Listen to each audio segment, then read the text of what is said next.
মানে বিয়া ফিজ 4-5টা ছাগলী অৰ্ডাৰ দিব পাৰিছো পাৰা ছাৰ আপোনালোক আছে যেতিয়া মোৰ টেনশ্যন নাই হ'লেও আপুনি এবাৰ এখেতৰ ঘৰটো চাই আহিব যাম আপোনালোকে গৈ আমাৰ ছোৱালীজনী চাই আহিবচোন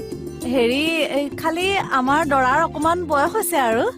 নাই একো কথা নহয় আমাৰ ছোৱালীজনীও অলপ বয়স হৈছে বা দুইটা বুঢ়া বুঢ়ী ভাল মিলিছে থেংক ইউ দেই ভাই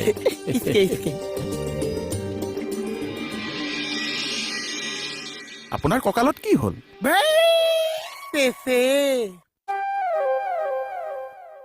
কি শেষ কালি কঁকালৰ কথা সোধা পাহে কেচকালটো লাগিছে কি কেচকাল কালিও মানে আমি চাহ কাৰণে ছোৱালীজনী চাবলৈ গৈছিলো হা বাপেকে সুধিছে কঁকালক কি মদৰ নিচা বাঢ়ি গ'ল ভৰি জুই কমি গ'ল মদৰ নিচা ধলম্পলৈকে আহি চাইডলৈ নামি গ'ল মানুহ গৈ তলৰ 14 ফুট